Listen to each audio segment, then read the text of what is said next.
20th century की history पूरी discuss करनी है. This class is going to be an exercise in negativity, pessimism, cynicism, skepticism. Every idealist in here is going to be very, very upset with today's class. But that's all right, because that's the purpose of this class anyway. तो Game of Thrones के आखिरी लम्हात आपके लिए पहले play करूंगा और फिर आपको समझ आएगी where I'm going with this conversation. ओए होए, सब कुछ जला दिया. I thought it captured my mood for today quite perfectly. Pretty much what I want to do to all of you, I guess. And then the heartbreaking scene at the end. नहीं! देखो यार कितनी जुल्म की बात है, हैं? What's the moral of the story here? Serial में बड़े सारे मुख्तलिफ किरदार थे.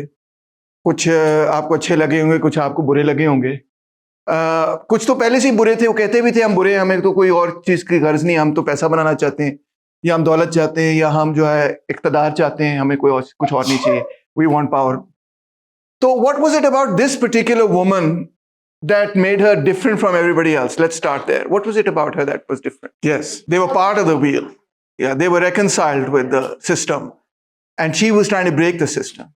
So how? Give us some examples. Anyone? How is she trying to break the system? Yes. She liberated the slaves. Good. What else? She killed the White Walkers. Yes, exactly. Saved all of humanity. छोटी गलती नहीं की. अच्छा, और उसके बगैर तो जीत ही नहीं सकते थे. बिल्कुल. और औरतों के लिए भी बड़ा कुछ किया. She brought magic back into the world. Dragons had been eliminated for thousands of years. She brought the magic of dragons back into the world. So she accomplished these incredible miracles throughout her life, right? And fought against impossible odds and came through it. And right till the end, right till this particular episode, most of the world that was watching this series was saying कि Daenerys जीते जीते, we are on team Daenerys. ऐसे ही है ना? तो मगर आखिर में आके उसको गुस्सा चढ़ता है और वो जो सिटी होती है उसमें इनोसेंट लोगों को जला देती है जंग के दौरान. But nonetheless she burns them. And after burning them, वो आपने वो सीन देखा, ड्रैगन्स आते हैं और सब जला देते. उसे कहता है कि भी बच्चे मर गए, इनोसेंट लोग मारे गए, ये मतलब we have to be merciful. फिर वो कहता है उसे कि भाई चौक में वो जो है ना, जो तुम्हारे ओपोनेंट्स हैं उनको कत्ल करी जा रहे हैं, उनको एग्जीक्यूट करी जा रहे हैं, मारी जा रहे हैं, इसको रोक दिया जाए. तो वो कहती है नहीं, मैं नहीं रोक सकती, ये तो करना ही पड़ेगा. वो कहता है नहीं, कुछ छोटी सी मर्सी, कुछ थोड़ी बहुत हमदर्दी दुश्मन के साथ भी होनी चाहिए. वो कहती है नहीं, ये जो नई सोसाइटी हमने बनानी है जहाँ ये पहिया of operation is horrible, right? इसको अगर हमें तोड़ना है तो it can not be built with the bricks of the old society. इनके साथ नहीं बनाया जा सकता. ये तो करप्ट लोग हैं, इन्होंने ओप्रेस किया, लोगों को इंस्लेव किया, जो कि किया है, वो गलत नहीं कह रही होती. ओप्रेस किया, इंस्लेव किया, सत्यानाश किया, सबका बुरा हाल किया, लोगों का निचोड़ के उनको एक्सप्लॉइट, उनका इस्तेहसाल किया, सब कुछ किया. तो ये लोग तो नहीं बच सकते क्योंकि I can't stop it because ये अपने इन्होंने जो गुनाह किए हैं ना सिर्फ उनका इनको सजा मिलनी चाहिए, मगर जो नई सोसाइटी हमने बनानी है वो नहीं बन सकती. फिर वो उससे पूछता है कि ये कैसी नई सोसाइटी बनेगी अगर ये इसमें मर्सी नहीं होगी वगैरह वगैरह. हाउ डू वी नो कि वो सही जो नई सोसाइटी होगी वो अच्छी सोसाइटी होगी? How do we know? कहती है because I know what is good and so do you. We know कि what is good. You always stood with the side of good. And I've stood with the side of good, and that's not entirely wrong. They have. हमेशा they've defended the oppressed and the weak and the downtrodden की side पे वो खड़े हुए थे. तो कहती है कि because you know what's good and you know and I know what's good and we are good and हम सही करेंगे, अच्छी सोसाइटी बनाएंगे अब. तो वो कहता है कि what about the other people जो you know दूसरे लोगों के बारे में क्या होगा फिर who may not know what's good. तो वो कहती है they don't matter. उनकी कोई से नहीं होगी. We know what's good, so we will build the new society. अब इसमें क्या पिक्चर आ रही है? पिक्चर ये आ रही है कि इन अ सर्टेन सेंस फियर उसको क्या होता है जिसकी वजह से वो खंजर खबो देता है into the person that he also loves. वो यही है कि she is become so strong, she is become so powerful. She thinks that only she knows what's right and that she will in fact be a worse tyrant than any of the other tyrants that came before her. Why? Because she is more powerful than any of them before. ठीक है, वो जब थे तो वो थे जरूर, मगर वो क्या कहना चाहिए, फिर भी पावर जो थी हर वक्त इधर उधर जा रही होती थी, कभी कोई ऊपर आ जाता था, कभी कोई नीचे चला जाता था. मगर now this woman who has the Dothraki with her, she has a slave army with her, a former slave army with her, she has the masses with her, people love her as well. Well, not the people who got burnt alive, but वैसे generally speaking, and she has the dragons with her, she has everything she needs. She's going to be the most powerful queen that this world has ever seen. And she's come from, from the down, she's helped the downtrodden and so on, she's helped the women and the slaves, etc. What's going to happen now? R.R. Martin says, okay, a tyranny like nobody has ever seen before will come to exist. So, he then decides ke bajaye iske ki aisi horrible kism ki tyranny ho, he kills her. So, what is the story of R.R. Martin?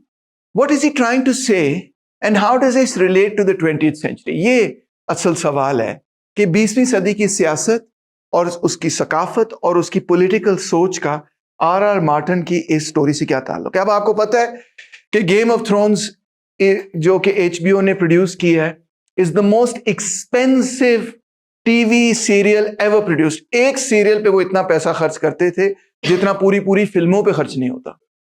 It's the most expensive TV serial ever produced.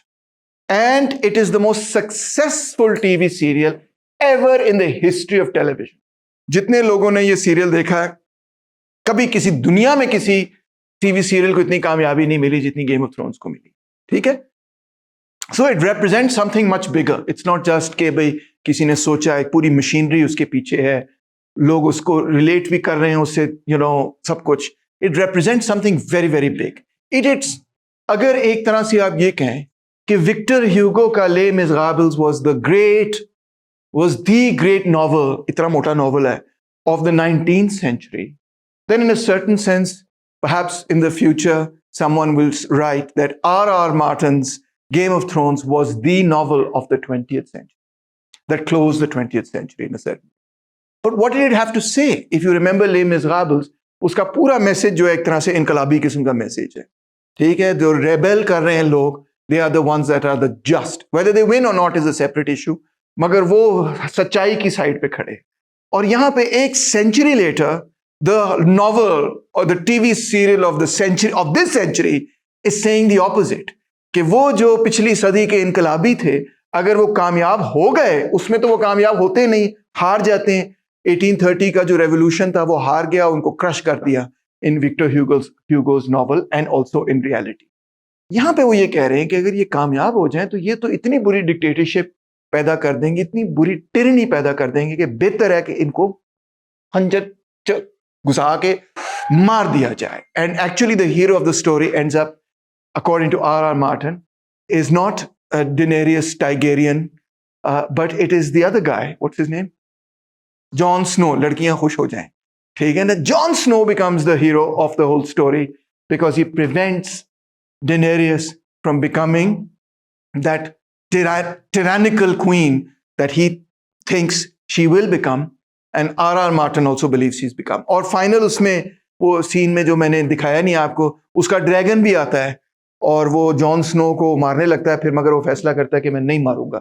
Jon Snow को नहीं मारता, वो अपना fire जो है iron throne पे फेंकता है और उसको उठाता है अपनी वो डेनेरियस को और चला जाता है. Is because R.R. Martin is saying कि the dragon also knows at some level कि हाँ, अगर ये मलका बन जाती तो इसने इतनी बुरी एक टिरनी पैदा करनी थी जिसके हाथ.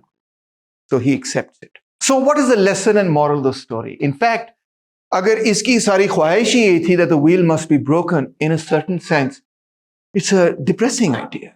The idea is that the wheel cannot be broken. कि ये जो निज़ाम है इसको तोड़ने वाले जब लोग आते हैं तो वो एक ऐसी रिजीम पैदा करते हैं, एक ऐसा निज़ाम पैदा करते हैं जो उससे भी ज़्यादा ख़राब होता है जिसको उन्होंने रिप्लेस करना हो. तो फ्रेंच रेवोल्यूशन जब हो गई और उसके बाद कई रेवोल्यूशंस होती रही. फ्रेंच रेवोल्यूशन, अमेरिकन रेवोल्यूशन, एक तरह से वो पहली रेवोल्यूशंस हैं जो कि पूरी 19th सेंचुरी में रिवर्बरेट करती रहती और कई मराहिल पे 1830, 1848, 1871 कई रेवोल्यूशंस 19th सेंचुरी के अंदर हो रही, आगे भी होती रहेंगी. मगर इन रेवोल्यूशंस, फ्रेंच रेवोल्यूशन के रिएक्शन के नतीजे में आपने ऑलरेडी पढ़ लिया कि एडमंड बर्क तो ये कहता है कि यार इनकलाब होना ही नहीं चाहिए. लिबरल है मगर कहते हैं इनकलाब होना ही नहीं चाहिए। और अब मजीद और लोग जो हैं, जिस तरह मिड 19th सेंचुरी के अंदर हमें J.S. मिल भी नजर आता है और हमें टोकविल भी नजर आता है, और वो ये कहता है they talk about the tyranny of the majority. पहले जो लिबरल्स हैं थोड़े पिछले जमाने के, 18वीं सदी के और उससे भी पहले के, वो क्या कह रहे हैं? वो कह रहे हैं कि majority rule, majority rule, majority rule, अवामी राज, people's rule, consent of the of the majority, government by consent वगैरह वगैरह। ठीक है, they are like arguing for social change, for revolution even. And the liberals now of the 19th century have gone the opposite way. They are not saying na ho, but they are kind of saying कि अगर हो गया तो फिर भी हो सकता है tyranny of the majority, आवाम से मसला है, खतरा है. In other words, what they are saying is that the masses cannot be trusted to build this new society. In a certain sense, this skepticism about the awam ul nas creeps into the liberal discourse कि पता नहीं यार ये कैसी बनाएंगे। और वो scepticism जैसे जैसे ग्रो करता है अमंग्स द लिबरल्स, सब में नहीं है ये, ठीक है, तो वो जैसे जैसे ग्रो करता है वो एक थीम डेवलप होनी शुरू है। All self proclaim liberators are और will become tyrant. So that is the whole story of Game of Thrones कि जो लिबरेटर है वो ही एक बहुत बड़ा डिक्टेटर, एक बहुत बड़ा टायरेंट बनने जा रहा है, और वो इतनी बुरी टिरनी पैदा करेगा जो पहले से भी बुरी। The message can not be trusted with this government. So cynicism is really the best defense here. कि anybody who claims कि मेरे साथ आओ, मेरे साथ चलो, हम फलां मिटाने निकले हैं, आओ मेरे साथ चलो, ओए, सबसे पहले तो आपको उससे दूर हो जाना चाहिए, क्योंकि वो बंदा जो है ना वो तो डिनेरियस है, या वो खातून जो है वो डिनेरियस है, जो भी, and they are going to build an even worse dictatorship than the one they are claiming to overthrow. अब एक नई किस्म की सोसाइटी पैदा होगी 20th सेंचुरी के, जिसको वो नाम देते हैं the mass society. Mass society वो क्या है कि गौर कीजिए कि the world's population has risen from 1 billion to 7 billion in the last only 100 years. यानी कि 1900 में पॉपुलेशन थी 1 बिलियन, और अब 21st सेंचुरी में जब हम एंटर हो रहे हैं तो पॉपुलेशन है 7 बिलियन। सारी पिछली सदियों को आप मिला लें तो इतनी पॉपुलेशन नहीं बढ़ी जितनी पिछले 100 सालों के अंदर बढ़ी। और इसके साथ साथ mankind has produced more since 1945, just since World War II, then in the whole previous human history. So what has happened just in the space of when your grandfather was born has been remarkable on the one hand, कि इतनी बड़ी दुनिया बन गई है जो कि पहले कभी नहीं थी। छोटे छोटे विलेजेस होती थी। 1 बिलियन पॉपुलेशन 1900 तक बड़ी देर बाद जाके 1 बिलियन पे पहुंची, और 100 सालों के अंदर आंख झपट में boom it expanded like nobody could believe. And at the same time, production has expanded so dramatically कि कोई कभी सोच भी नहीं सकता था कि इतने छोटे अरसे के अंदर इतनी बड़ी तब्दीली हो जाएगी। So this has created a new society called the mass society. और इस mass society में जो खून खराबा है वो भी mass level का है, वो भी तारीख ने कभी पहले नहीं देखा। 20वीं सदी में जितना खून खराबा हुआ है कभी इंसानी तारीख ने नहीं देखा। ये देखो, गौर करो, ये है जी वर्ल्ड वॉर I कैजुअलिटीज। देखो कितने कितने बंदे, 2.2% पॉपुलेशन यहाँ, 2% तकरीबन यहाँ, क्या नाम है, 3.8% पॉपुलेशन यहाँ उड़ गई, 3% यहाँ हो गई, 9% यहाँ, 16% यहाँ, कितनी कितनी पॉपुलेशन हो रही। Millions of people killed across Europe because of World War I, tens of million. और फिर उसी के रिस्पॉन्स में बोल्शेविक रेवोल्यूशन, जिसके बारे में लिबरल्स का ये कहना है कि ये तो बहुत टिरनी थी, हॉरिबल किस्म की dictatorship of the proletariat, was just dictatorship of Lenin and Stalin. और उसके एक और दूसरे तरफ नाज़ीज़म उभरा, that's Hitler standing in the middle. थोड़े से लोग हैं बस, Hitler standing in the middle, और उसने इतने सारे लोगों को अपने साथ मिला लिया। और याद रखें, हिटलर इलेक्शन जीत के आया था। जी हाँ, हिटलर इलेक्शन जीत के आया था, और फिर और आए इस एजेंडे पे था कि मैंने तो बोल्शेविज्म खत्म कर देना है। ये तो एक जूइश कंस्पिरेसी है, बोल्शेविक जूइश कंस्पिरेसी को मैं कम्युनिज्म को खत्म कर दूंगा। और उसने मोबिलाइज किया लोगों को, और ये तस्वीर भी मुझे स्क्वीज करनी पड़ी, इतनी बड़ी तस्वीर है कि फिट ही नहीं आ रही थी पूरी। उसने मोबिलाइज किया लोगों को और फिर इतनी बड़ी जंग हुई कि जिसकी हद साहब कोई नहीं, जो कि इंसानी तारीख ने नहीं कभी देखी, जिसमें 60 मिलियन बंदा मारा गया। कितना? 60 मिलियन बंदा, which is about 3% of the 1940 world population. I mean this is just out of some horror movie. This is murder on an industrial scale. इधर 20 मिलियन बंदा लिखा है सोवियत यूनियन में मरा, कुछ लोग लिखते हैं कि ये तकरीबन 26 मिलियन बंदा है जो सोवियत यूनियन में, यानी कि टोटल वर्ल्ड वॉर 2 के अंदर जो बंदे मारे गए उसमें से आधे बंदे जो हैं वो तो सोवियत यूनियन में मारे गए। इतना बड़ा इंडस्ट्रियल लेवल का स्लॉटर था कि जिसकी हद हिसाब सोची भी नहीं जा सकती, तस्वर ही नहीं किया जा सकता। ये वो मॉडर्न सोसाइटी थी जो आपने पैदा करनी थी, हॉलोकॉस्ट और ये वो और सब कुछ। सो लिबरल्स कहते हैं कि भाईजान ये जो मैस सोसाइटी और मैस डेमोक्रेसी आपने पैदा की है, ये तो एक ड्रोना किस्म का ख्वाब ही निकला, ये कोई अच्छी चीज नहीं निकली। ऑन द वन हैंड हम मानते हैं कि डेमोक्रेसी का आइडिया जो है पूरी दुनिया में छा गया है। जो इस्लामिक पार्टीज हैं वो भी कहती हैं हम भी डेमोक्रेट इस्लामी जमहूरिया निज़ाम बनाना चाहते हैं। जो सोशलिस्ट हैं वो भी कहते हैं हम सही डेमोक्रेट्स हैं। लिबरल्स भी कहते हैं हम डेमोक्रेट्स, हर बंदा ही कहता है हम डेमोक्रेट हैं, कोई बंदा कहता ही नहीं मैं तो जमहूरियत के खिलाफ हूं। ऐसा हेजेमोनिक आइडिया है, ये ऐसा जबरदस्त आइडिया है कि हर बंदा कहता है मैं डेमोक्रेसी में बिलीव करता हूं। कोई नहीं कहता नहीं एक्चुअली सर मैं डेमोक्रेसी में बिलीव नहीं करता। जो भी कहेगा वो लोग उसको यूं देखेंगे, इसका दिमाग खराब, क्या मतलब है। But on the other hand the fear of the mass society has been one of the dominant themes of 20th century liberalism. कि इसके नतीजे में पैदा क्या हुआ? एक तो ये कि जो मैं आपको दिखा चुका हूं कि mass society generates totalitarianism. Totalitarian government एक ऐसी गवर्नमेंट है जो कि डिक्टेटरशिप है, टिरनी है, जो कि आप जिंदगी के हर शोबे में आपको कंट्रोल करना चाहे, जैसे डेनेरियस टाइगेरियन थी, टोटलिटेरियन। दूसरा, मैस सोसाइटी डिस्ट्रॉयज इंडिविजुअलिज्म, कि वो मशीन से निकली हुई चीज ठका ठक निकल रही है, सिर्फ चीजें नहीं निकल रही, पूरी पूरी पर्सनैलिटीज निकल रही है। जैसे वो आपने we don't need no education में भी देखा, एजुकेशन भी इसी तरह ही है, mass production. And mass society also destroys excellence, यानी कि कोई भी बंदा किसी काम में अच्छा हो तो बाकी सोसाइटी उसके बारे में रिजेंटफुल हो जाती है कि तुम क्यों इतने अच्छे हो इसमें, ये एक्स्ट्रॉर्डिनरी होने की कोशिश कर रहा है, नार्सिसिस्ट है, शो मारने की कोशिश कर रहा है, उसको भी पीछे खींचने की कोशिश कर रहा है। इसको each of this we will discuss in turn. तो हम ये देखते हैं कि 20th सेंचुरी में जब हम एंटर होते हैं तो बहुत सारे लोग ये लिखना शुरू हो जाते हैं कि is it the end of ideals, the end of ideology. Daniel Bell की किताब आती है द एंड ऑफ आइडियोलॉजी। वो कहता है political ideology has become irrelevant amongst sensible people. Obviously जो लोग अभी भी कोई मार्क्सिज्म कर रहा है या कोई कुछ और कर रहा है वो सेंसिबल नहीं है। And the polity of the future would be driven by piecemeal technological adjustments of the extent system. जो निज़ाम है उसी को थोड़ा बहुत ठीक करना है, टिंकर अराउंड करना है, टिंकर करना है निज़ाम के साथ, मगर इसको ओवरऑल चेंज करने की जरूरत नहीं। इस सेंस में आइडियोलॉजी खत्म हो गई। और ये 1920s में किताब लिखी गई थी। इसी किस्म की किताब हमें 1990s में भी मिलती है, which is Francis Fukuyama, the end of history and the last man. वो कहता है all the great ideas have been exhausted, western liberal democracy is the final form of human government. इसके अलावा अब कोई और हुकूमत नहीं हो सकती, यही हुकूमत है भाईजान, और इसी को चलाना है, इसी को बेहतर करना है। रेडिकल थिंकिंग की अब कोई जरूरत नहीं।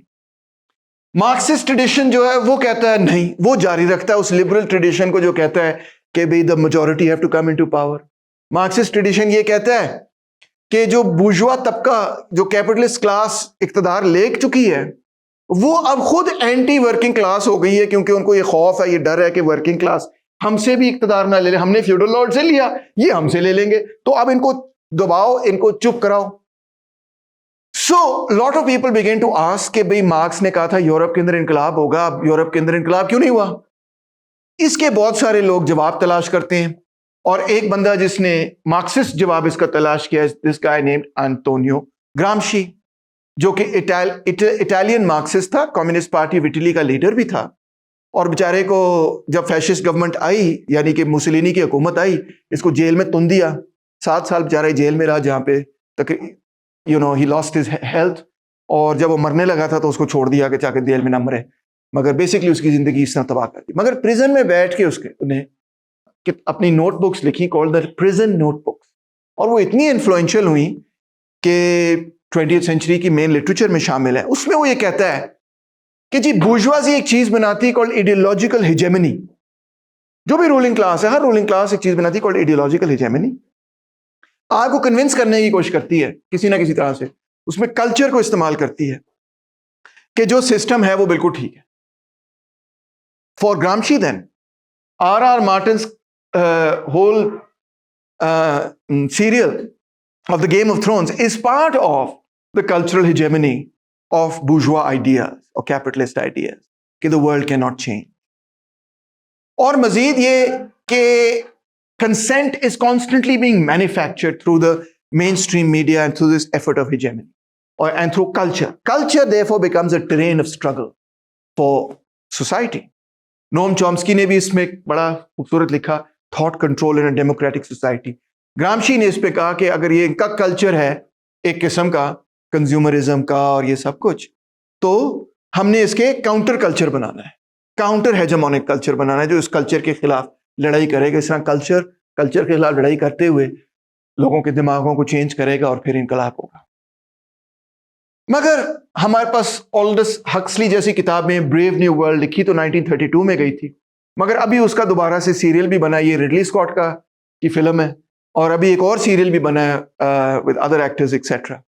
वो उसमें वो दिखाता है एक फ्यूचर सोसाइटी है, और ऐसी बहुत सारी फिल्में हैं all inspired in my opinion by Huxley more or less, जिसमें वो एक फ्यूचर सोसाइटी दिखाते हैं। और फ्यूचर सोसाइटी में कोई लड़ाइयाँ नहीं होती, कोई झगड़ा नहीं होता, कोई जंग नहीं होती, और लोग एक दूसरे से बड़े तमीजदार बिहेव करते हैं। मगर वहां पे जो बच्चे पैदा होते हैं वो आर्टिफिशियल वूम में पैदा होते हैं, और बचपन से ही उनको स्लॉट कर दिया जाता है कि ये A category, B category, C category, ये वर्कर होगा, ये बेटा होगा, ये अल्फा होगा, और अल्फास जो है वो टॉप पे होते हैं, बेटा उनके नीचे, और उसके नीचे एप्सिलॉन्स एंड सो ऑन। और इन सबको खुश रखने के लिए वो उनको सिनेमा दिखाते हैं, वो टैक्टाइल किस्म का सिनेमा होता है। सिनेमा ऐसा होता है कि 4D सिनेमा, यानी कि आप सिनेमा देख रहे हैं और जो कुछ सिनेमा में हो रहा है वो आपको किसी तरह कुर्सियों में से फील हो रहा है, ठीक है। और वो दूसरा लोगों को सोमा खिलाते हैं। Soma of course is the ancient Aryan Vedic religion में भी मेंशन्ड एज अ ड्रग। तो वो सोमा खिलाते हैं, यानी वो आपको ड्रग्स खिलाते हैं कि जब भी आपको गुस्सा चढ़े ये लो पिल खा लो, जब भी आप को कुछ एग्रीवेट हो जाए किसी वजह से, ये लोग आप पिल खा लेते फिर आप पैसिफाई हो जाए। और इस सोसाइटी में ना तो ये कम्युनिस्ट डिस्टोपिया है, there are no emotions, there is no privacy, there are no families, there are no possessions, but there is also no free choice, no free choice. Freedom खत्म हो गया। याद आया वो फ्रीडम वर्सेस इक्वालिटी, वही theme आपको नजर आए। फिर हमें डेविड राइसमैन की किताब नजर आती है द लोनली क्राउड, 1950 में लिखी हुई। वो कहता है mass society is a cultural disaster. The mass man was more depressing than frightening, a shadow of a human being, uninteresting to contemplate and devoid of internal motion. हम robots बन गए हैं बस एक किस्म के। मैस सोसाइटी में चली जा रहे हैं, हमें मीडिया बता रहा है इस तरफ चलो, हम उस तरफ चल रहे हैं, नहीं इस तरफ नहीं, इस तरफ चलो, हम इस तरफ चले जाते हैं। जो भी मीडिया हमें गाइड करी जा रहा है हम करी जा रहे हैं, समझ नहीं आ रही वो क्या है, हमारी इंडिविजुअलिटी कहाँ है। फिर along comes Hannah Arendt with a very important work, The Origins of Totalitarianism. वो कहती है कम्युनिज्म और फैशिज्म दोनों एक ही चीज है। अब ये उस जमाने में जब उसने ये किताब लिखी थी बड़ी अजीब सी बात लगती थी, क्योंकि कम्युनिस्टों ने तो फैशिस्टों ने कम्युनिज्म को खत्म करने की कोशिश की, और कम्युनिज्म ने एक्चुअली फैशिज्म को खत्म कर दिया। ये बहुत बड़ी लड़ाई थी, वर्ल्ड वॉर 2 की लड़ाई जो थी वो मेनली एक तरफ फैशिस्ट थे, दूसरी तरफ कम्युनिस्ट थे, मेन तो लड़ाई हो ही रही थी।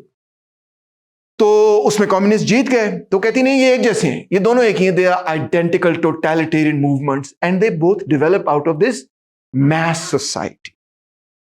इसी तरह वॉल्टर लिपमन लिखता है पब्लिक ओपिनियन, ये भी 1922 की किताब है, मगर बाद में जाके और पॉपुलर होती है क्योंकि वॉल्टर लिपमन खुद एक मीडिया पर्सन है और मीडिया के ऊपर उसने बहुत लिखा और बड़ा इन्फ्लुएंशियल है। कहता है the mass man functioned as a bewildered herd who must be governed by a specialized class whose interests reach beyond the locality। यानी कि स्पेशलाइज्ड क्लास ऑफ इंटेलेक्चुअल्स होगी, वो अवामुन नास को चलाएगी, इसी तरह सोसाइटी चल सकती। The elite class of intellectuals and experts were to be a machinery of knowledge to circumvent the primary defect of democracy. What is the defect of democracy? The impossible ideal of the omnicompetent individual citizen. कोई आवाम को नहीं पता क्या करना है क्या नहीं करना, एक्सपर्ट्स को पता है, तो एक्सपर्ट्स ही गाइड करेंगे जब आवाम को, तो फिर सोसाइटी ठीक चलेगी. You experts have to manufacture this consent. Public cannot be trusted to come to its own conclusion. इसके बाद एक और स्कूल ऑफ थॉट जो कि मार्क्स और फ्रॉइड को मिलाने की कोशिश करता है, जिसका नाम है द फ्रैंकफर्ट स्कूल. पैदा ये 30s में हुआ मगर मकबूल ये 60s में हुए.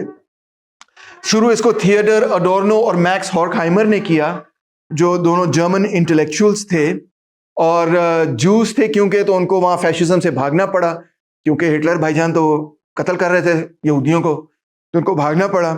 तो इनकी कैरेक्टरिस्टिक बड़ी दिलचस्प है, क्योंकि actually in a certain sense Frankfurt school of thought ने ही पूरा पोस्ट मॉडर्न रेवोल्यूशन भी शुरू किया. वो कहते हैं एनलाइटमेंट बस बकवास बोंगियां, साइंस जो है ये कहानियां हैं सारी आपको जरा कंफ्यूज करने के लिए, एंड सो ऑन. ऑब्जेक्टिविटी भी एक लोरी है, और मॉडर्निटी एक भयानक किस्म का, डरावना किस्म का नाइटमेयर है. कोई इन चीजों ने जिंदगी को बेहतर नहीं किया. साथ वो ये कहते हैं कि जो अमेरिकन कंज्यूमर कल्चर है, खासतौर पे अमेरिका को पेन पॉइंट करते हुए कहते हैं एक तरफ रूटीन ऑफ लाइफ है, ऊपर से कंज्यूमर कल्चर है. तो इसने देखो ना, जिस तरह ये मेरा दोस्त जो है वो लगा हुआ है सोशल मीडिया पे, देखो ना, is a typical example of what Horkheimer would talk about. इतना प्यारा लेक्चर हो रहा है, मैं सामने खड़ा हूं, मगर नहीं, he is addicted to that phone. हाय, I need to get my next dopamine hit. किसने लाइक किया है मेरा पोस्ट? नहीं लाइक. हाँ, and you are going through life in a certain sense, routine, चल रहे हैं आप, फोन अपना देख रहे हैं, आपको पता ही नहीं क्या हो रहा है दुनिया. This is basically the Frankfurt school of thought. अब अगरचे उस जमाने के अंदर ऑब्वियसली मोबाइल फोन्स नहीं थे, but they would have a lot to say about. It's created a passive population. And work offers no outlet for creative energy, imagination, self-government, nothing. Agency, nothing. काम जो है बस वो यही है, टक टक टक टक करी जा रहे हैं और साथ फोन देखे जा रहे हैं, टक टक टक टक टक टक. Herbert Marcuse फिर आता है, and he is like the big sort of academic of the 70s, especially. One Dimensional Man उसकी किताब, etc. etc. And he says कि एक surplus of repression पैदा कर दी है कैपिटलिज्म ने. Repressed society, repressed individual, sexually and in many other ways create कर दिया, जो कि बिल्कुल ही सोच ही नहीं सक रहा, क्लैरिटी ही नहीं उसकी थॉट की, टूटा हुआ अंदर से इंसान है, और वो कुछ करने के लिए तैयार है जो कुछ सोसाइटी या कैपिटलिज्म उससे करवाने की कोशिश कर रही. जिस तरह गुलाम होता है, तो गुलाम पहले अगर आजाद बंदे को या आजाद घोड़े को आप पकड़ते हैं, तो पहले घोड़े को आप कहते हैं ना ब्रेक इन करते हैं. इसी तरह जो मालिक हुआ करते थे वो कहते थे कि गुलामों को भी आपको ब्रेक इन करना पड़ता है, कि गुलाम को ये सबक सिखाना पड़ेगा सबसे पहले जब आप गुलाम किसी को बनाते हैं, कि वो गुलामी से आजाद नहीं हो सकता. He has to play within the system. इसी तरह they have to break you first, and they break you with all these mechanisms that they have in place. ये है Frankfurt school of thought. Aristocratic critic of mass society ये है कि this mass society जिसमें millions नहीं billions of लोग हैं और हर वक्त प्रोडक्ट्स इधर उधर घूम रहे होते हैं, कंज्यूमर सोसाइटी है, it hates excellence. Okay, it does not like it when people are good. It wants to go to the lowest common denominator. Lowest common denominator ये है, कभी कभी यूट्यूब पे जाके देख लो कौन से जो वीडियोज हैं वो सबसे पॉपुलर होते हैं. वो वीडियो सबसे पॉपुलर नहीं होते जिसके अंदर आप बड़ी तफसील से एक्सप्लेन कर रहे होते हैं कि R Martin, how R.R. Martin links to the history of capitalism. बनाऊंगा, चढ़ाऊंगा, हिट नहीं होगा. हिट वीडियो वो होगा जो जिसमें कह रहा होगा, आज मैं सुबह उठा, मैंने फिर एक कोका कोला से दांत साफ किए, फिर मैं गया, मैंने वो फलानी इनके पहनी हुई थी, मैं फलानी गाड़ी चला के जा रहा था, वहां मुझे ये मेरा दोस्त मिला. It's about nothing. There's no theory, there's no research for it. It's just everyday life. And somehow or the other, वो जो everyday life, yes, this is my pet peeve. This is why I'm so depressed these days. But anyway, वो जो everyday life का video है, will be hugely popular, right? So कहता है, why? Because society does not like excellence, says Pareto, for example, as well as Mosca. They say masses are resentful. They dislike excellence. And they try to ensure that there is no place for it in society. They want people to come to the lowest common denominator. Notice, for example, कि कोई आपका दोस्त जो है, एक example देता हूँ, आप बताएं if it's true or not. वो आपको आके कहे कि आज क्लास में मैंने शेक्सपियर का ये सोनेट पढ़ा, आपको पढ़ के सुनाऊं तो आपका क्या रिस्पॉन्स होगा टिपिकल लम स्टूडेंट्स का जो बैठे होंगे खोखे के ऊपर? यार क्या कर रहे हैं यार, बस कर यार, अब क्लास का टाइम नहीं, शो ना मार, बस कर दे, हमने नहीं सुननी तेरी सोनेट, ठीक है, चलो शवरमा मंगाओ, ठीक है ना। मैं को झूठ बोले हैं? अगर तुम ज्यादा कोशिश करोगे इंटेलेक्चुअल होने की, इतने अनपॉपुलर हो गए कि जिसकी हद हिसाब कोई नहीं। I know you have to look for it but don't ever try, ठीक है ना। तो मैं को गलत कह रहा हूं? अगर आप ट्विटर पे जरा कोई इंटेलिजेंट किसी की बात करने की कोशिश करें तो लोग ये क्या कहते हैं, वो वड्डा तू प्रधानमंत्री है की समझदा तू अपने आप ਨੂੰ? No, people like it when other people are in a certain sense being dumb, deliberately sometimes being dumb, right? This is what they would say. I'm not saying it, by the way. They are saying it, ठीक है? मैं तो सिर्फ आपको examples दे रहा हूं। So Weber is very important in this regard. कहता है modern world is ruled by these impersonal bureaucracies. Bureaucracy सब कुछ चलाती, जिस तरह लम्स को ही देख लो, it's an impersonal bureaucracy. कोई परवाह नहीं कि क्या नाम है, आपका क्या हाल हो रहा है, क्या हाल नहीं हो रहा। आप किसी के पास जाते हैं, आप उसको अपनी राम कहानी सुनाते हैं, आप अपनी सॉब स्टोरी सुनाते हैं, वो कहता है जी फलाना फॉर्म नहीं है आपका, मैं कुछ नहीं कर सकता, ठीक है ना। आप तैमूर रहमान के पास आते हैं, आप कहते हैं सर मेरे 3 मिड टर्म्स एक दिन में हैं, वो कहता है चलो फिर फेल हो जाओगे। देखो ना यार, दिस इम्पर्सनल ब्यूरोक्रेसी, जालिम समाज।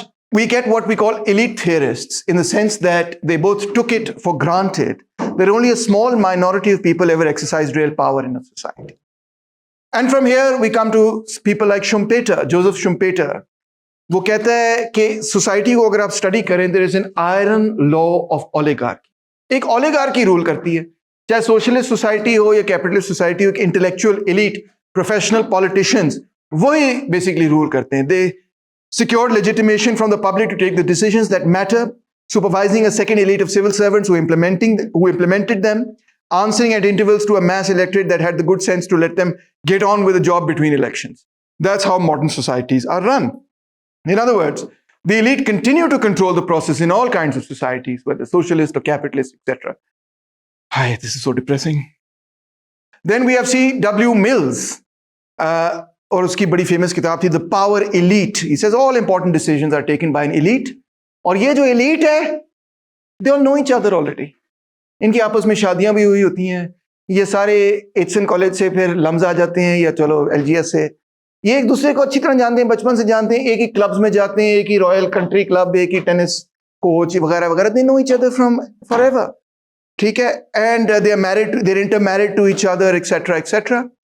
एंड सो ये जो मैस सोसाइटी है, जिसमें सपोजिटली मैसेज बड़े इंपॉर्टेंट है, डेमोक्रेसी है, इनफैक्ट इसमें एक बहुत बड़ा मैस फ्रॉड हो रहा है। पब्लिक फ्रॉड यही हो रहा है कि असल में वो छोटी सी एलीट है, वही चला रही है। और they don't need to actually discuss. कोई अगर एलीट ने कंस्पिरेसी करनी है, उन्होंने कहना है कि ऐसे करते हैं, पेट्रोल का रेट बढ़ा देते हैं, डॉलर का रेट चढ़ा देते हैं, वो सर्दियां आ रही हैं, गैस का रेट चढ़ा देते हैं। अब 40% इस वक्त पाकिस्तान के अंदर महंगाई हो रही है, 40% शॉर्ट टर्म इन्फ्लेशन है, और उसकी मेन वजह है गैस प्राइसेस का चढ़ना।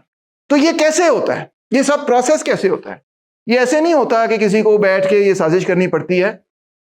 ये साजिश इस तरह से हो जाती है कि वो पहले इकट्ठे बैठे हुए, वो व्हाट्सएप ग्रुप्स पे, शाम को डिनर पे, इधर उधर सोशल फंक्शंस पे, पहले एक दूसरे को बड़ी अच्छी तरह जानते हैं, उनकी families connected and so on. They take the decision and the masses are fed pictures, not argument. अब देखें ना, आप कभी पॉलिटिक्स को देखें, ओबामा को दिखाएंगे वो साइकिल पे जा रहा होगा, या कोई उसने ले ली वो, या कोई और प्रेसिडेंट होगा तो उसने कोई ट्यूब ले ली होगी, वहां पे तस्वीर वो जान के अपने पता नहीं पीछे कितने सिक्योरिटी गार्ड खड़े होंगे, मगर वहां टिक करके वो कैमरा से करेंगे, हालांकि उनके पास DSLR नहीं है, सब कुछ है, और फिर पोस्ट करेंगे, oh I saw you know फलाना on the tubeway today, subway today, कितना अच्छा लगा, you know all this stuff. This is just image making, but we fall for it all the time. He saying we fall for fiction, not facts.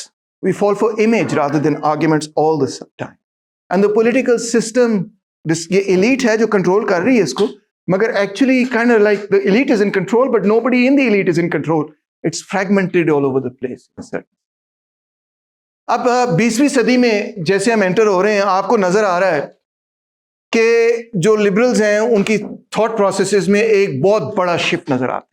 Huge intellectual, मैं कहूंगा, shift नजर आता है। It occurs slowly over the 19th century. It's not a sudden shift as such, but you begin to see it all the way from the French Revolution following through the 19th century. there are still many writings that are continuing in the same way and shape and form of asking for this systemic change, asking for the wheel of exploitation and oppression to be broken, all of these things, for the masses to come into power. But increasingly now you're seeing कि जो नई ruling class develop हो रही है European societies के अंदर, बजाय इसके कि वो ये कहें कि अवाम अक्लमंद हैं, अवाम बड़े रैशनल हैं, अवाम चीज़ों को समझ सकते हैं, अवाम की हुकूमत होनी चाहिए, अवामी हुकूमत होनी चाहिए, by the people, for the people, of the people वाली सारी आर्ग्यूमेंट्स जो हैं वो आहिस्ता आहिस्ता आहिस्ता आहिस्ता टेपर ऑफ करती चली जा रही, कम होती चली जा रही.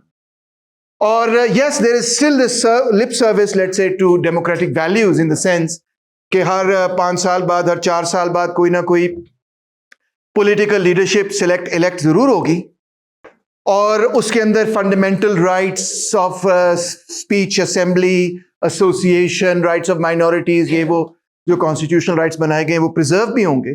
और उसमें भी बड़ी इंप्रूवमेंट है, खवातीन की बड़ी ड्रामेटिक चेंज है in the status of women. इसी तरह अफ्रीकन अमेरिकन्स का बड़ा ड्रामेटिक चेंज है in their position in society, not economically at least, but in terms of their political rights. इस तरह के कई चेंजेस आपको नजर जरूर आएंगे.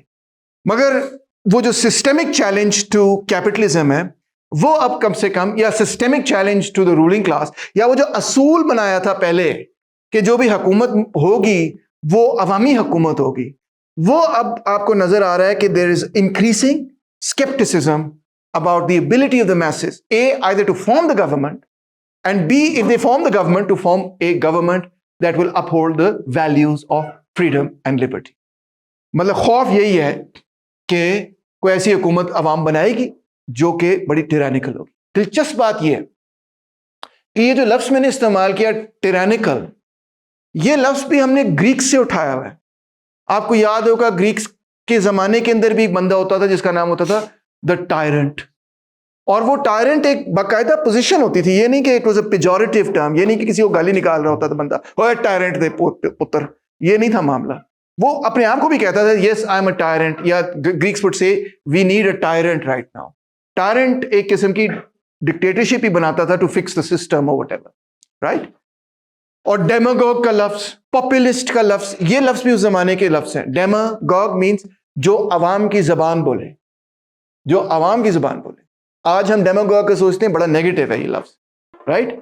इसी तरह पॉपुलिस्ट, पॉपुलिस्ट कौन है? जो अवाम के लिए, पॉपुलेशन के लिए पॉपुलर जो डिमांड्स हैं उनको पूरा करना चाहे, like Julius seizure and others etcetera, जो कहते थे रेंट्स खत्म कर दो ये वो. मगर आज अगर आप किसी को कहते हैं इमरान खान पॉपुलिस्ट है तो ये एक किस्म की तनकीद है ना, नेगेटिव लफ्ज बन गया. So what all this represents actually is a shift, a huge shift in the position of the liberals. और इस shift के पीछे क्या है? What is the reason for it? A big reason is this: imperialism, the rise of imperialism. Europe जो है, जहां French revolution हो रहा है और ये सब चीजें हो रही हैं वगैरह वगैरह, पहले क्रोमवेलियन रेवोल्यूशन, ये सारे रेवोल्यूशंस आपने पढ़े, मैंने आपको बताया.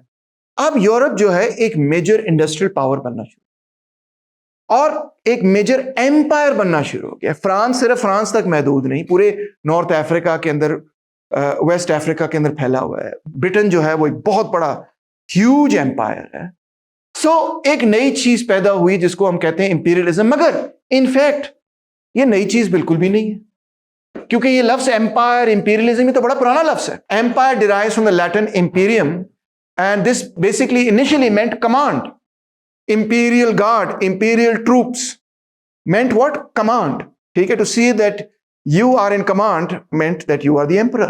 रोमन किंग्स, आपको याद है कि जब उन्होंने अपने जमाने के अंदर अपने किंग्स को ओवरथ्रो किया था, जिनके लिए उनका नाम था रेक्स, वो किंग का लफ्ज नहीं यूज करते थे, रेक्स का लफ्ज यूज करते थे. अब जब दोबारा से रोमन रिपब्लिक ओवरथ्रो हुआ, क्योंकि जब रेक्स ओवरथ्रो हुए तो रोमन रिपब्लिक्स बने. जब रोमन रिपब्लिक, जो सिसरो के फेवरेट थे, जब रोमन रिपब्लिक खत्म हुआ, खत्म तो नहीं हुआ इन अ सर्टेन सेंस, उसके ऊपर एक और कुव्वत आ गई. और वो क्या कुव्वत थी? वो एम्परर की कुव्वत थी. तो उन्होंने अपना नाम रेक्स नहीं रखा, उन्होंने अपना नाम एम्परर रखा. मगर दिलचस्प बात यह है कि Rome had already become an empire even before they had an emperor. जब रोमन रिपब्लिक का पीरियड था, जो सिसरो का पीरियड था, तो रोम एक ऐसी सल्तनत थी जिन्होंने बहुत सारे और सल्तनतों पर कब्जा कर लिया था, बहुत सारे और एरियाज पर कब्जा कर लिया। So you could be a republic and an empire at the same time, as Rome clearly was. आओ let's look at the Roman empire. अब ये है जी, देखो रोमन एम्पायर अपने सबसे बड़े लेवल पे, जब it was the largest which is 200 years before Christ, you can see basically it's a Mediterranean empire। ठीक है, ये जो समुंदर है इसको इस्तेमाल करते हुए वो अपना पूरा एम्पायर उसी के इर्द गिर्द बना। अब you can clearly see this is Italy, this is Rome, right, this is the capital, और बाकी सारा जो है that's not Italy. By the way, इसको वो इटालियंस जो है इस एरिया को अफ्रीका कहते थे, अफ्रीकन जो है अफ्रीका को अफ्रीका नहीं कहते थे, रोमन्स इस एरिया को अफ्रीका कहते थे, and then the name became was applied to the entire continent। ये अफ्रीका का कॉन्टिनेंट है, so that's where the name Africa comes from। This of course is Egypt। Here's interesting, Syria Palestina। अब वो हमें कोई लोग बताते हैं कि पैलेस्टाइन तो कभी था ही नहीं, but clearly Palestine was a province of the Roman state। This of course is Egypt over here, and this is Arabia, at least what they consider to be Arabia। ये तो सारा आप जानते ही हैं कि डेजर्ट ही था, बेसिकली कोई रहता ही नहीं था उस पीरियड के अंदर। ये है जी उसके rival empire, this is the Persian empire. आप देख रहे हैं कि ये कहां से शुरू होता है, ईरान से शुरू होता है, ये बोलान पास तक पहुंचे हुए, ओए इंडस तक भी पहुंचे, ये देखो यहां, ठीक है, और ये पूरा अफगानिस्तान वगैरह जो पूरा नॉर्थ ये एरिया इसको टेक ओवर, ये सारा ऑल द वे टिल वो लिबिया तक पहुंचा। तो this was the great Persian empire. अब ऑब्वियसली जो पर्शियंस बजाते खुद हैं, ईरानियंस खुद हैं, वो तो यहां गए हैं, राइट। तो ये जो बाकी सारा एरिया उन्होंने कॉन्कर किया हुआ है, ये उनका एम्पायर है। अब ये देखो जी, ये है उस्मानी खिलाफत, दी ऑटोमन एम्पायर। उमैय्यद और अब्बासिद को भी आप दिखा सकते हैं, बट बहरहाल हे दे आर। ये टर्क्स जो है यहां से ऊपर से नीचे आते हैं, नीचे से आते हैं, यहां पे आके बस जाते हैं और फिर अपना पूरा एम्पायर बनाते हैं। ये देखो, ये इन्होंने यहां पूरा कॉन्कर कर लिया, ये बड़े इंपॉर्टेंट, ये उनका हार्ट है, मगर उनके पास इजिप्ट भी है, उनके पास मक्का और मदीना भी है, उनके पास बसरा भी है, और वो एल्जियर्स तक उनका पूरी रियासत है। तो इट्स एन एम्पायर, ठीक है।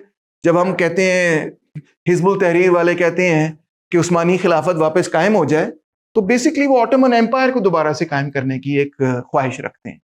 वो ऑटोमन एम्पायर से ही निकली हुई एक कुव्वत थी, एक पार्टी थी, उसने अपने आप को कायम किया, उसने कहा दोबारा उस्मानी खिलाफत कायम हो जाए। What are the qualities you are seeing already over here? आपको ये चीज नजर आ रही है कि जो एम्पायर है वो सिर्फ अपने लोगों तक महदूद नहीं है। अगर पंजाबी एम्पायर को बनना हो तो कहीं बंगाल तक पंजाबी पहुंचे तो फिर हम कहें कि हाँ देखो ना, दूसरे लोगों को फतह करें तो हम कह सकते हैं कि ये कोई पंजाबी एम्पायर। अगर पंजाबी पंजाबियों को ही कॉन्कर कर लें, not really an empire, is it? It's या you have your own state, but for you to be an empire you have to conquer other people, accept.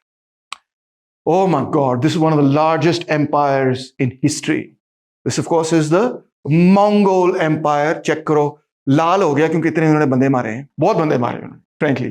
Genghis Khan ने और Hulagu Khan and all of those other Khans, बड़े बंदे मारे, ठीक है।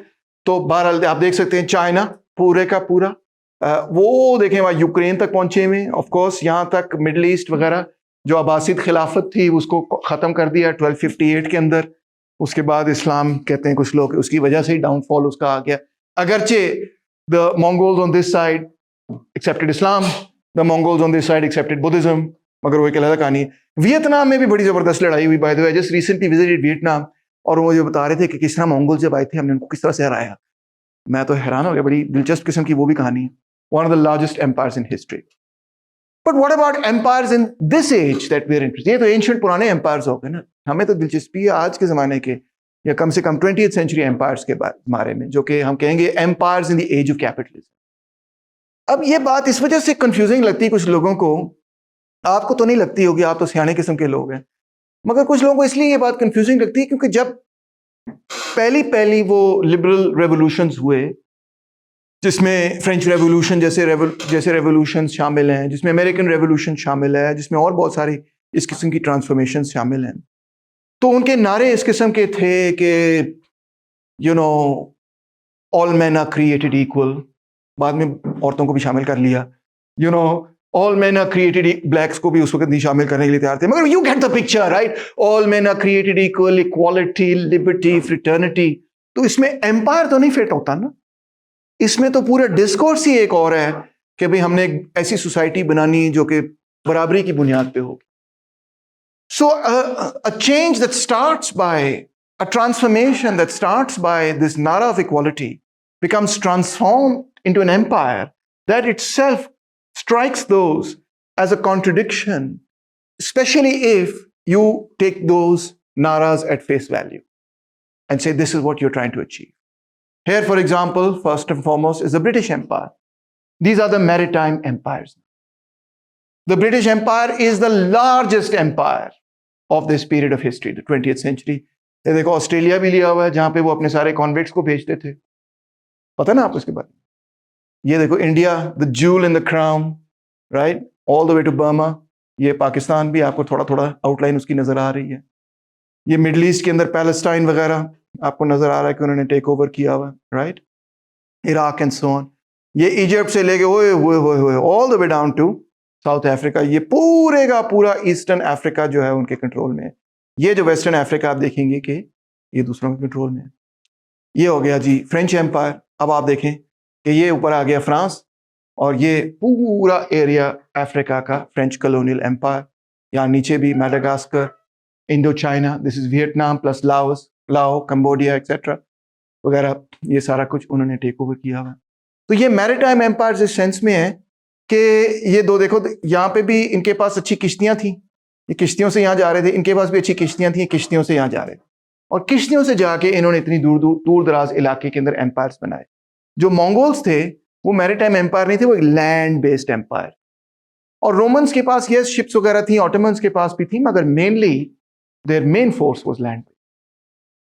ये देखो एक और एशियन एम्पायर भी, and that's the Japanese empire, right, you can see ये Korea and then North China, and then here Burma, etc., Indonesia वगैरह, ये सारा Japan was taking over. Japan was becoming a pretty serious imperial power itself. आप खुश हो रही हैं, शुक्र है कोई एशियन भी आया है, हमारी उन्होंने गला काट देना था, यहाँ पहुंचे हुए थे।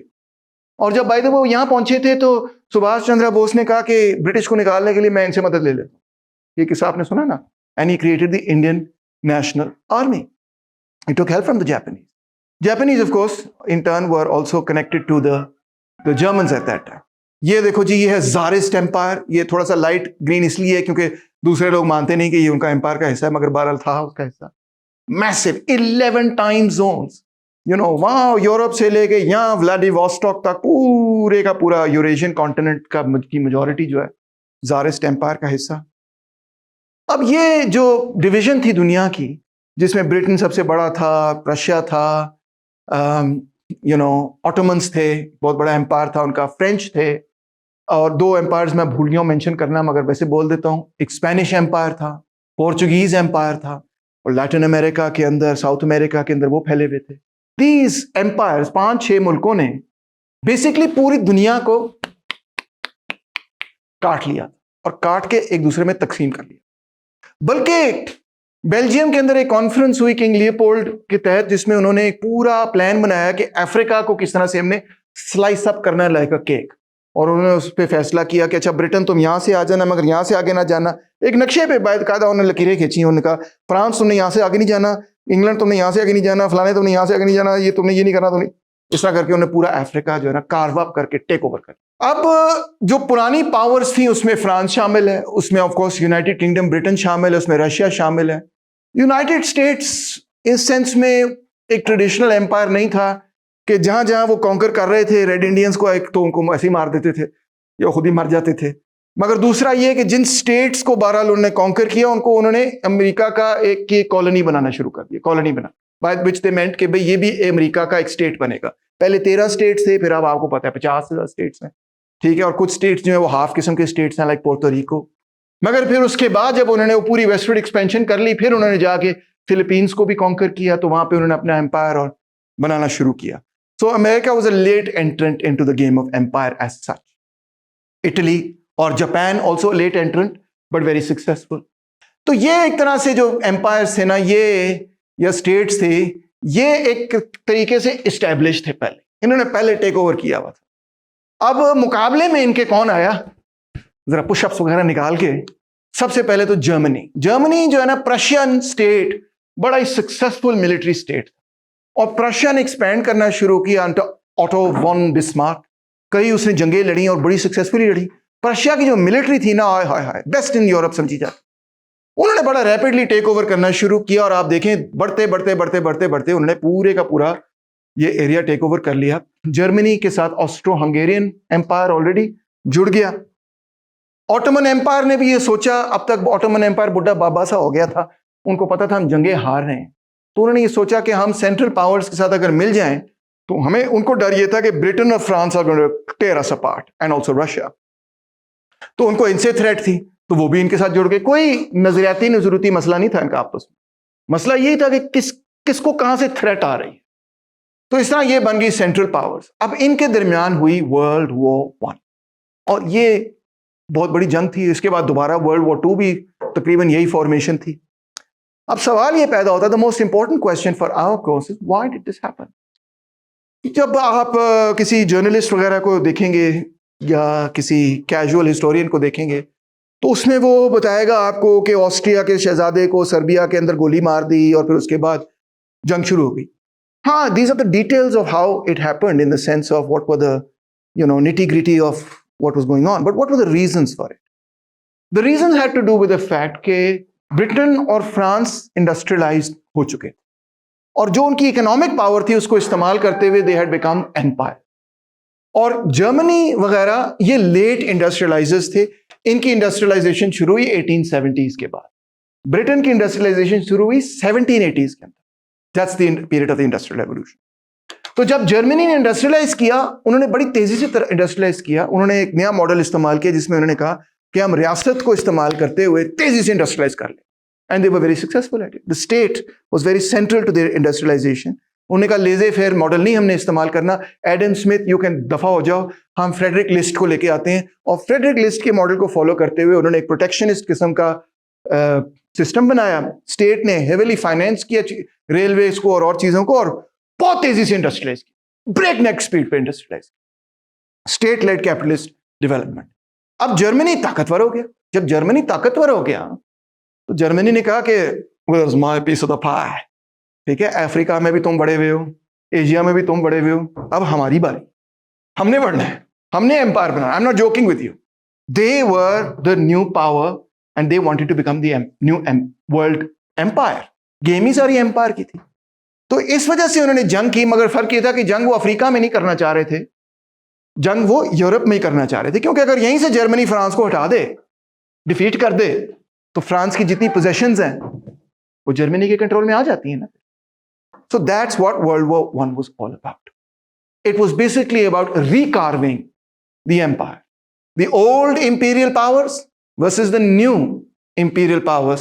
They fought it out over what? Over either building a new empire or maintaining an old empire.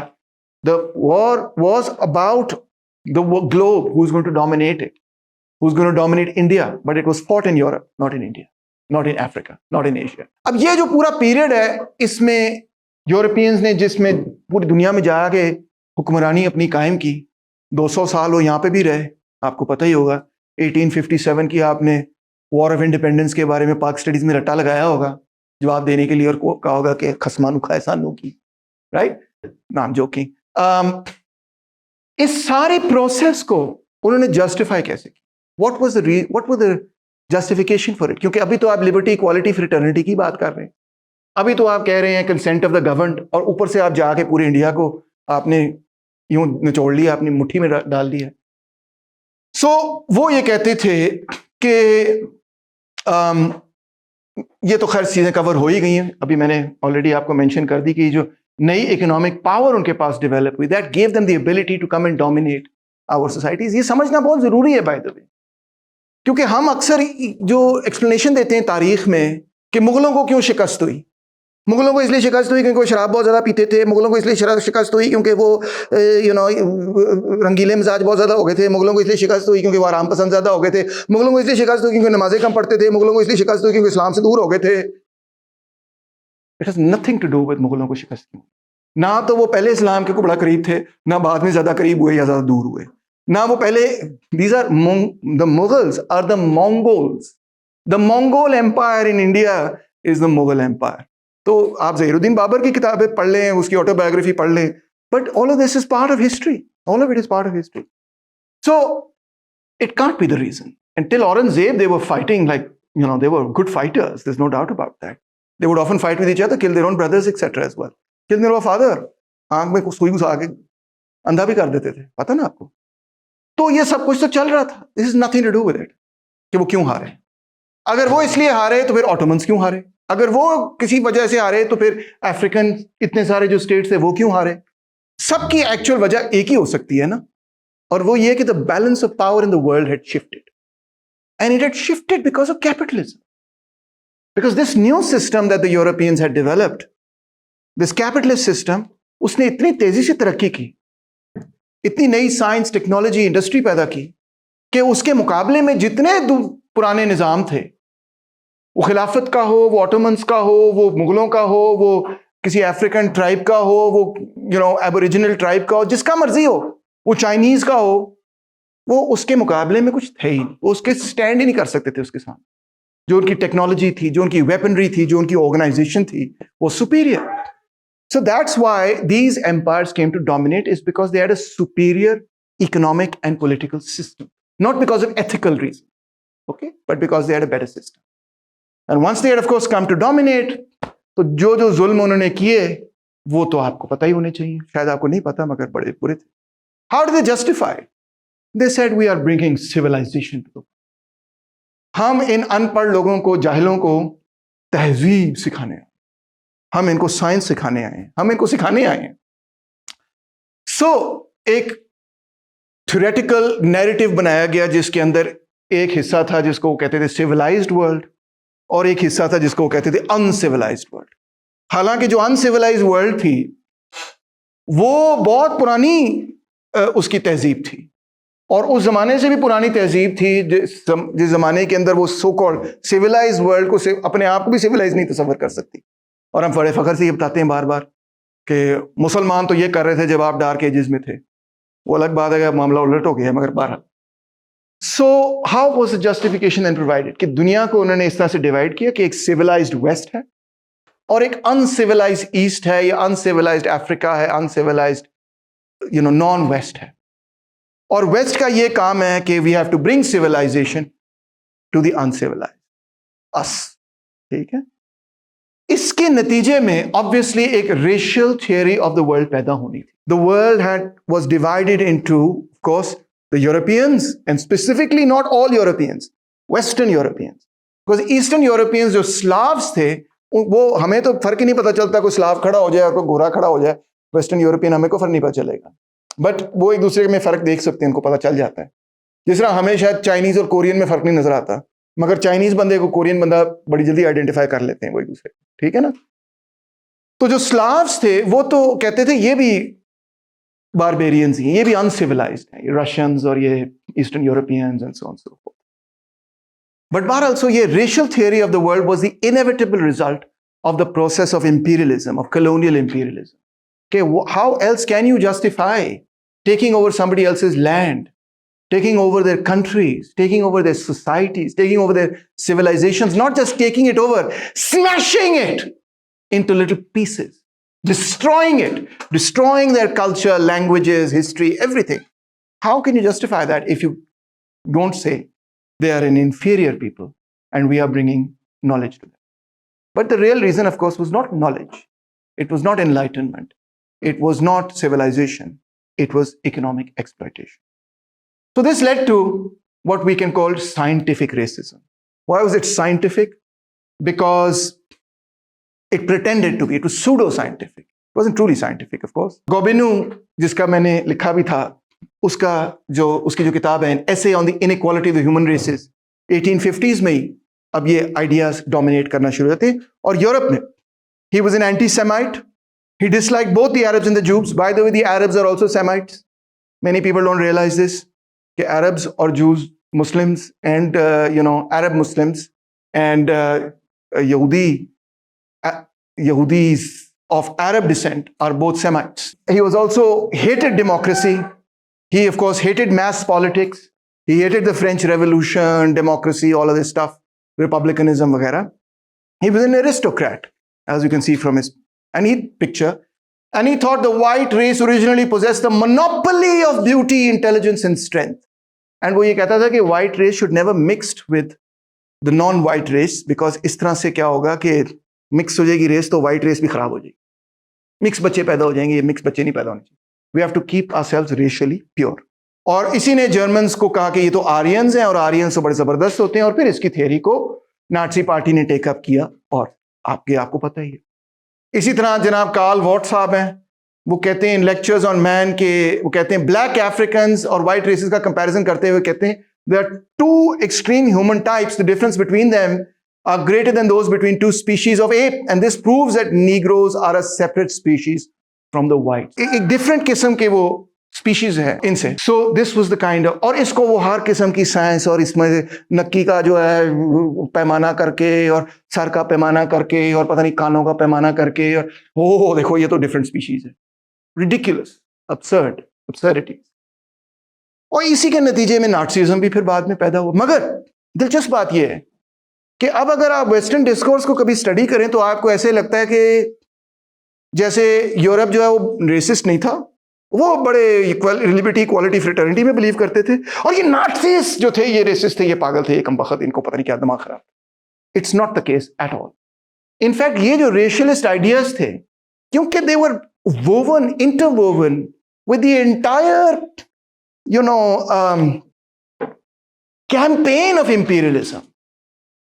After all, 16वीं सदी से लेके अब तक वो अफ्रीकन स्लेव्स उठा के अमेरिकन कॉन्टिनेंट पे और लेके जा रहे थे. It was interwoven with the slave trade, that racism against the blacks. It was interwoven with colonialism, taking over the lands of the Indians and others, etc. क्योंकि वो जुड़ा हुआ था, इस वजह से वो पूरे यूरोप के अंदर फैला हुआ. और इनफैक्ट इट वाज स्ट्रॉन्गेस्ट जहां एम्पायर स्ट्रॉन्गेस्ट था, and weakest where empire was weakest. So Britain, France, क्या आपका ख्याल है रेसिस्ट नहीं थे? Totally racist. Germany had just entered the race a little late in the day. अब लेनिन, बोल्शेविक पार्टी जिसने बनाई और रशियन रेवोल्यूशन का जो लीडर था, वो कहता था कि this is all related to capital, because capitalism जो एक जमाने में जब शुरू हुआ तो उसमें बड़ा फ्री कंपटीशन होता था, लोग आपस में चीजें बनाते थे, और फिर ट्रेड होता था, और ट्रेड में बड़ा कंपटीशन होता था. कहता है वो वाला कैपिटलिज्म खत्म हो गया. वो पुराने जमाने का 16वीं सदी का, 17वीं सदी, 18वीं सदी का कैपिटलिज्म अब खत्म हो गया. He is writing now in 1914, और वो कह रहा है कैपिटलिज्म कंपटीशन करते करते, सर्वाइवल ऑफ द फिटेस्ट करते करते चंद कंपनीज रह गई हैं, चंद लोग रह गए जो अब पूरी मार्केट पे नहीं, पूरी दुनिया पे डोमिनेट करते. तो capitalism going from free competition में क्या होता है? कभी आप किसी कंपटीशन में गए हैं? अगर 12 टीमें एंटर होती हैं तो कौन आखिर में रह जाता है? 1-2 रह जाती है ना, एक ही रह जाती है आखिर. Competition eliminates the weakers one. तो कंपटीशन ने एलिमिनेट कर दिया वीकर को, और मोनोपोली फॉर्म हो गई. This he called the monopoly stage of capitalism. और उसने कहा कार्टेल्स आज सोसाइटी को डोमिनेट करती हैं, चंद कंपनियां डोमिनेट करती हैं. एक किस्म का ओलिगोपोलिस्ट स्ट्रक्चर है मार्केट का, और इसके अंदर फाइनेंस कैपिटल, इंडस्ट्रियल कैपिटल केवल डोमिनेट करता है. यानी बैंक्स जो हैं वो टोटली इकोनॉमी को चलाते हैं, पूरी इकोनॉमी को अब बैंक्स चलाते हैं. और बैंक्स भी चंद रह गए. बैंक्स के अंदर भी कंपटीशन होते few banks are left. Like for example, I can give you a statistic कि there are 50 banks in the world today that control two-thirds of international capital, liquid capital. So now Europe के अंदर रहते हुए जब capital इतना over develop हो गया एक सेंस में, तो it had to find more profitable field of investment. तो उन्होंने ये सोचा कि सिर्फ यूरोप में इन्वेस्टमेंट नहीं करनी, इंडिया में जाके फैक्ट्री लगाएंगे, वहां तो बड़ा सस्ता लेबर मिलेगा. चाइना में जाके फैक्ट्री लगाएंगे, इवन मिडिल ईस्ट में, अफ्रीका में, लैटिन अमेरिका में और जगहों में जाके फैक्ट्री लगाएंगे. तो इस तरह उन्होंने मल्टीनेशनल कंपनीज बना के एक्सपोर्ट करना शुरू किया अपना कैपिटल भी, और इन दुनिया के अंदर रॉ मटेरियल्स को भी मोनोपोलाइज किया, लेबर को भी मोनोपोलाइज किया. And the world has been divided into the great powers. ये जो इंपीरियल पावर्स हैं, ब्रिटेन है, फ्रांस है, अपने मुल्क को भी उसने शामिल किया, रशिया है, जापान है, और जर्मनी जो टेक ओवर करना चाह रहा है. ये पूरी इन्होंने दुनिया को कार्व आउट कर लिया. So this has to end. Capitalism has become predatory. Capitalism एक जानवर की तरह बन गया जो सब इंसानियत को खा रहा है. it has reached imperialism, its last stage of development. अब ये आइडिया जो है ये नेशनल लिबरेशन मूवमेंट्स को बड़ा अपील करता था, थर्ड वर्ल्ड कंट्रीज के लोगों को जो ब्रिटेन फ्रांस से आज़ादी चाहते थे। उन्होंने बड़ी जल्दी इस आइडिया को अडॉप्ट किया, लेनिन की इस आर्ग्यूमेंट को। और वर्ल्ड वॉर II के बाद जब ये इतनी बड़ी जंग हुई और यूरोप उससे कमज़ोर हुआ, म्यूचुअली कमज़ोर हुआ, और सोवियत यूनियन बहुत स्ट्रांग था, और जर्मनी भी नहीं जीता उस जंग को, और ब्रिटेन फ्रांस भी बहुत कमज़ोर थे, they were devastated etcetera. So third world countries के अंदर, अफ्रीकन कंट्रीज के अंदर, एशिया के अंदर ऐसी मूवमेंट्स तेजी से उभरी जो खत्म कर रही थी। मूवमेंट्स तो बड़े अरसे से चल रही थी, बट वर्ल्ड वॉर II के बाद अब जब यूरोपियन इंपीरियलिज्म कमजोर हो गया, they could not fight those Wars anymore because they had fought this big war जिसमें 60 मिलियन बंदा मरा, मोस्टली यूरोपियंस। तो उसके बाद वो जंग नहीं लड़ सकते थे, तो अब थर्ड वर्ल्ड कंट्रीज ने अपने आप को आजाद करना शुरू। This is what we call national liberation struggles. Vietnam में स्ट्रगल शुरू हुई। Do you know this guy? Who is this guy? Very few people know him. He is an African revolutionary. His name is Samora Machel. He headed Frelimo and liberated Mozambique etcetera. इस तरह के बहुत सारे लोग हैं जो हम पढ़ते ही नहीं उनके बारे में, क्योंकि हमारा फोकस जो है वो, हमारा सिलेबस जो है वो अफ्रीका ओरिएंटेड तो है नहीं।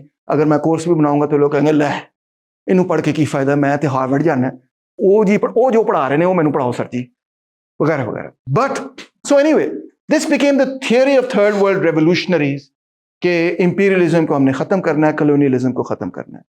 और इस पूरे पीरियड के अंदर, जिसको हम कोल्ड वॉर कहते हैं, वेस्ट ने बहुत सारी मिलिट्री डिक्टेटरशिप्स को भी सपोर्ट किया लैटिन अमेरिका के अंदर, और बहुत सारी ऐसी मूवमेंट्स को सपोर्ट किया जिस तरह मुस्लिम दुनिया के अंदर Islamic fundamentalist movement, Sayyid Qutb, Maulana Maududi वगैरह वगैरह, और या Islamic fundamentalist states, Saudi Arabia वगैरह वगैरह, इनको सपोर्ट किया। It didn't matter whether it was fundamentalist और लिबरल और secular, that didn't matter to them.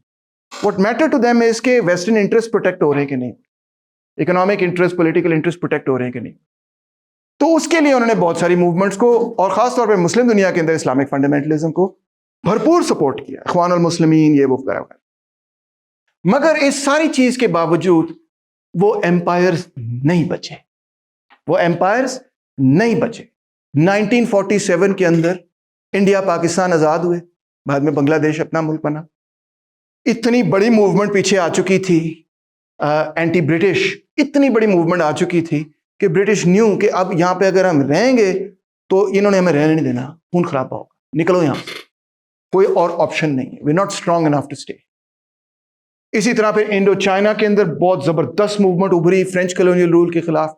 Africa के अंदर एक नहीं कई मूवमेंट्स उभरी, और वो चलती रही 45 से लेके 1991 तक। 91 की डेट मैं इसलिए दे रहा हूं क्योंकि I consider the anti apartheid struggle of Nelson Mandela to be the last of this great national liberation movement. फलस्तीन वाली अभी तक चल रही, वो भी वही है, इसी की कंटिन्यूटी है, मगर अभी तक चल रही। बहरहाल, all the weaponry at their disposal and everything could not save these empires. They were destroyed finally. And the third world became economically independent. All these countries became recognized as independent countries. However, they became politically independent, but they still remained economically dependent. Because the economic structure of society had been changed in such a way that we had to and we continue to trade with those very countries that had colonized us. This time Pakistan became part of the British Commonwealth, and so did India. So आज भी हम देखते हैं कि IMF से हम कर्जे उठा रहे हैं, IMF से हम लोन्स ले रहे हैं, वो हमें डिक्टेट कर रहे हैं आपकी इकोनॉमिक पॉलिसी, वो बना के भेज रहे हैं, so on so forth वगैरह वगैरह। आज भी आप देख सकते हैं कि फलस्तीन का मामला हो तो कोई भी थर्ड वर्ल्ड कंट्रीज एक दो के अलावा कोई खास पुश बैक नहीं कर सकता। मेन वजह क्या है? मेन वजह वही इकोनॉमिक डिपेंडेंसी जो उसी तरह कायम रहे। अब हम ये देखते हैं कि सोशलिज्म, यूएसएसआर को, आखिरी स्लाइड है, सोशलिज्म को तो यूएसएसआर तो गिर गया। क्यों गिरा ये एक अलग कहानी किसी और लेक्चर में आपको पूरी सुनाऊंगा अगर आपका दिल करेगा तो। मगर जब वो गिरा तो कैपिटलिज्म ने कहा कि हम तो जीत गए, कैपिटलिज्म वाज ट्रायम्फेंट। अब कैपिटलिज्म ने और वेस्टर्न कैपिटलिज्म में कोल्ड वॉर में, क्योंकि सैयद कुतुब, मौदूदी साहब को सपोर्ट किया था, खुमैनी को भी थोड़ा किया होगा, ज़्यादा नहीं, मगर बाद में किया, बट इस्लामिक फंडामेंटलिज्म को बहरहाल सपोर्ट जरूर किया। तो उसके बाद जब सोशलिज्म कोलैप्स हो गया तो in a certain sense what took its place was Islamic fundamentalism, जिनका की पॉइंट्स ये थे कि भाई हमें कोई और सिस्टम की जरूरत नहीं है, because Islam is a complete code of life, इसमें सारे मसाइल हल हो सकते हैं, हम शरिया लॉ इम्पोज करेंगे तो सारे प्रॉब्लम्स हल हो जाएंगे। और असल मसला ना सोशलिज्म है ना कैपिटलिज्म है, असल मसला सेक्युलरिज्म है। सोशलिज्म भी सेक्युलर है, कैपिटलिज्म भी सेक्युलर है, दोनों ही खराब हैं। दोनों को दफा किया जाए और एक थियोक्रेटिक स्टेट दोबारा से कायम किया। So to conclude, 20th century has been the most bloody but also the most revolutionary century in human history, all of human history. इतनी तेजी से लगता है तारीख आगे से अब चल रही है जितनी तेजी से कभी भी पहले तारीख नहीं गुजरी। In a certain sense speed up हो गई है ह्यूमन हिस्ट्री और बड़े स्केल पे, बड़े पैमाने पर हो रही।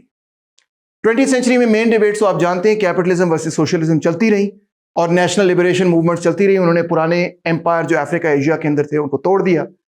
और यूएसएसआर की फॉल के बाद सरमायादारों ने कहा, या कैपिटलिस्ट प्रो कैपिटलिस्ट लोगों ने ये कहा कि जनाब Ali, we have won, history is come to an end, अब लिबरल डेमोक्रेटिक वैल्यूज एक्सेप्ट कर लो, कैपिटलिज्म को, फ्री मार्केट इकोनॉमी एक्सेप्ट कर लो, सब ठीक हो जाएगा।